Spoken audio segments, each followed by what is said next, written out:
say, tomato or tomato? I think it's tomato. Tomato? Yeah, I think it's tomato. Cool, I'll roll with that. Oh, hello there. Welcome to another CTV Sports. I'm Brett Kennedy. And I'm Travis Green. Brett, this is by far my favorite time of year. We got football, hockey's getting started, basketball's about to start, and the best part of it all, playoff baseball. Whew, I love this time of year, Trav. Best time of year. Whew. The Colorado State football team opened up conference play this Saturday on the road against Utah State. The Rams were roughed up by the Aggies in a 33-18 loss. CSU's defense had no answer for Utah State quarterback Kent Myers, who had almost 200 yards rushing and a touchdown, and over 100 yards passing and a touchdown in the game. The Rams defense just couldn't seem to stop the Utah State running attack as they gave up 326 yards rushing to the Aggies. Colorado State lost the turnover battle and committed 12 penalties. CSU quarterback Nick Stevens had 252 yards passing with 1 touchdown and an interception, along with a touchdown run of his own. Rashard Higgins had double-digit catches for over 100 yards receiving and a touchdown. The loss drops the Rams to 2-3 on the season, and it doesn't get any easier this Saturday for CSU as the Boise State Broncos come to Hughes Stadium. Even with the loss, we here at CTV were still able to find 2 CSU super studs for our players of the week. Starting with the offense, wide receiver Rashard Higgins had a busy day against Utah State. Hollywood caught 10 balls for 114 yards and 1 touchdown. Trav, the offense for CSU struggled in this game, but as Higgins always does, he's always our brightest light. They did, and you can see that they turned to him because they were struggling. Even though he did have 10 catches, I'd like to see Rashard get the ball more than 10 times. Best player on the field, no matter who we're playing, in my opinion. I'd like to see the offense get it to him as much as possible. He's an awesome player, and he just needs to get the ball a lot more. On the defensive side of the ball, safety Trent Matthews was flying all over the field as he recorded 12 total tackles with 3 solo and 7 assisted. Now, Trav, the senior could definitely be seen all over the field in this one, and they need his leadership. Absolutely. Him and Kevin Pierre-Louis, these 2 safeties have been the leaders for this defense. I think they're the heart and soul of the Rams, and I've loved the way the 2 have played all season, especially Matthews this weekend. Nice to have some veteran leadership. It sure is. It was road trip time for the Colorado State volleyball team this weekend, and they brought not 1, but 2 brooms in their luggage. On Thursday, the Rams swept Nevada and Reno and headed to San Diego State on Saturday. The Rams once again were on top of their game and swept the Aztecs 3-0. CSU held San Diego State to .048 hitting for the match, including a .029 in the second set. The 2 wins moved CSU's in-conference record to 4-0 and 11-3 on the season. Junior middle blocker Acacia Andrews proved this past week that she is a force to be reckoned with after earning a Mountain West Defensive Player of the Week honor. Andrews is the first CSU player to earn recognition as a Defensive Player of the Week. She accumulated a season-high 8 blocks in the 3-0 sweep against Nevada last Thursday and tacked on another 5 blocks in CSU's win over San Diego State on Saturday. The Colorado State soccer team came out this past weekend with 2 heartbreaking losses. The Rams played Colorado College on the road Friday. No goals were scored in regulation, and the game went into overtime. Unfortunately for the Rams, overtime did not last long. Just 20 seconds into the period, Colorado College got a goal from Sarah Schweiss to make it a 1-0 final for Colorado College. CSU then played Air Force on the road on Sunday, and the Falcons got out to a 2-0 lead at the end of the first half. But then late in the second half, Colorado State mounted a furious comeback, getting 2 goals from freshman Hannah Gurdon to send it into the second straight overtime game for the Rams. CSU had plenty of shots on goal to try to win it in the overtime period, but once again it was heartbreak city for the Rams as the Falcons' Allie Swift headed it into the goal for a 3-2 win. This drops the team's record to 3-8-2, and Colorado State's next game will be on the road this Friday against San Diego State. Well, it's time for a quick break. But don't go anywhere. We'll be right back with CTV Sports reporters Olivia Landis and Grace Reeder to talk some volleyball. Plus, we have this week's sit-down interview with CSU football safety Trent Matthews. Don't go away. Test scores, GPAs, credits complete. They say what you've done, but they're only part of who you will become. With each new experience, discovery, and triumph, you become who you were always meant to be. And what you'll remember most is your state of curiosity, state of unity, state of awe.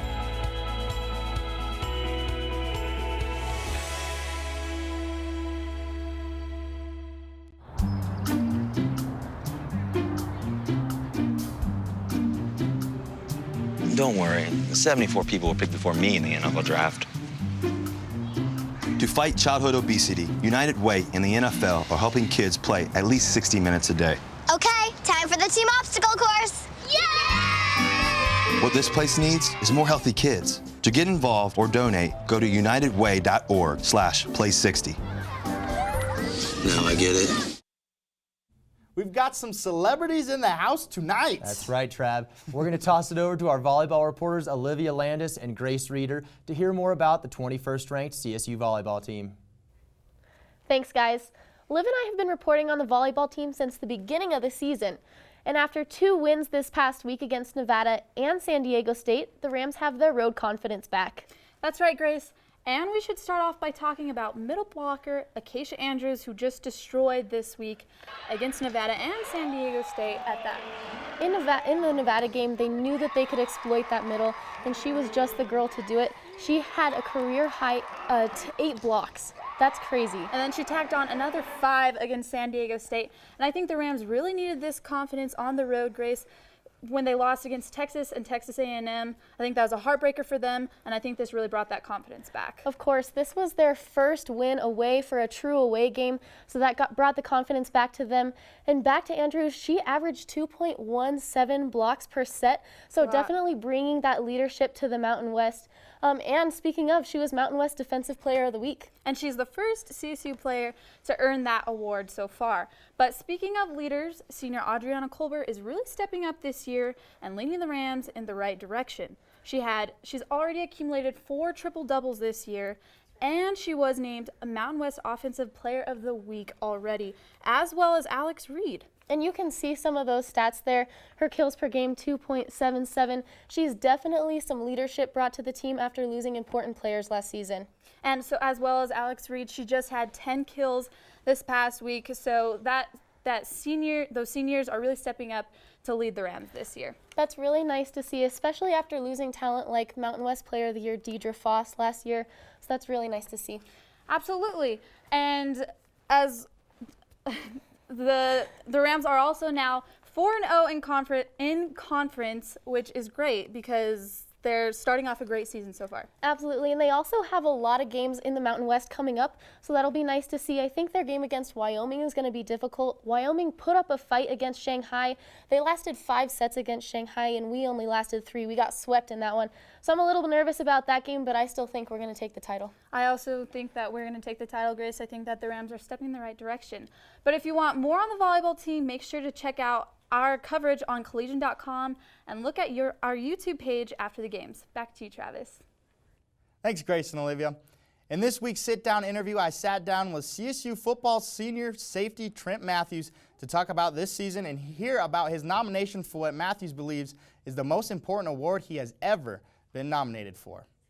This offseason, a lot of changes, coaching-wise. Did you really feel that you had to step up and be a leader for this team since you have been here for so long? Right. That's a good question. I think I did have to be a leader.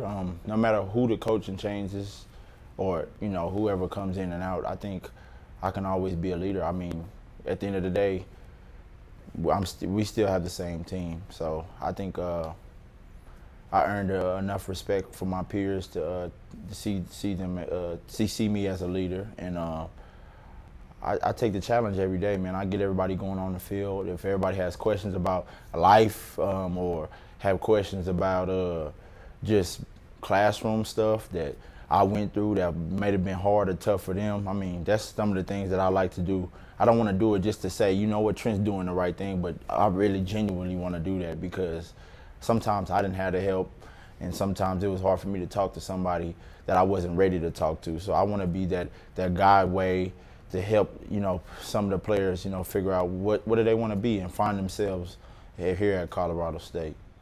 Okay. You and Kevin Pierre-Louis, the safety, seem like you're flying to the ball every game this year. What's it like to play alongside him? Man, that's my brother, man. We compete every down. We compete at practice. We compete off the field. If it's playing basketball, if it's playing Connect Four, if it's playing chess, if it's playing cards, I mean, that's my brother. I mean, we came here together in the summer just after graduating and flying here and meeting new people, and we told each other, man, you know what, we can change the program around, and we was together every day. So, I mean, just to be here with him, and we both graduated, and now we're in our masters and doing what we said we were supposed to do, you know, back in the day. So it's just an honor that he's still here with me, and I know he helps me at a lot of things on the field, and I help him too. So it's just like having another brother that can help you on the long side or on the field. So you've been coaching youth football programs here in Fort Collins. What made you decide to start doing that?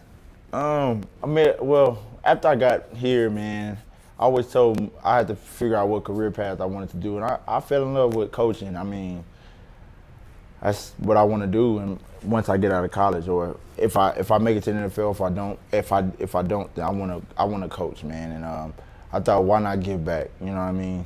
I want to give back to kids.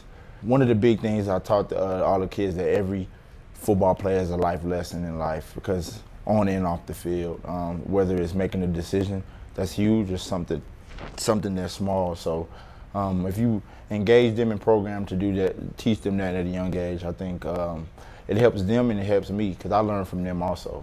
Well, talking about giving back, you recently were named one of 11 FBS student athletes to the All-State AFCA Good Works team, which is an award for your work in the community. Right. What was the first thought going through your head when you knew that you were announced for that award? Oh, man. Excitement, proud, happy that I was just one named. You know what I'm saying? If I didn't get selected, it would have been fine. But just to be selected out of all the players, man, that's bigger than any award I can get. If I ever got in, that's one of the biggest awards I got ever. I mean, just to be named that out of all the many players, I had so many things in my mind and my heart, man. I was just excited. It was a blessing to get that, man, and I was just excited, man. I'm just glad. I'm happy that, you know, all that hard work that I've been doing to help people, I mean, I've been able to get something for it, which is not what I always want, but it's always grateful to have that. So. And well, from my standpoint, you deserve the recognition. Appreciate it. I don't know if this would air, but vote for the man. Go online and vote for him. Right, appreciate it, man. And my family, they voting for me right now. They got on Facebook, man, all that stuff. So it's a great atmosphere. It's a great chance to just get my name out there and help Colorado State. If you want to vote for the man, Trent Matthews, for this year's All-State AFCA Good Works team, go online to promo.espn.go.com/ESPN/contest/All-State. Now we're going to toss it to our football reporters to talk some football. Hey, we are the football reporters. We don't have much time left. Let's look at the comparison between Boise State and CSU. Big game this weekend in Fort Collins. Starts at 5 p.m. As you see here, Boise State clearly the better team. Ooh, it's going to be a tough game for these Rams, Trav. It definitely is, and that's all the time we have for you tonight. We'll see you next Monday right here on CTV Sports. You guys have a good night.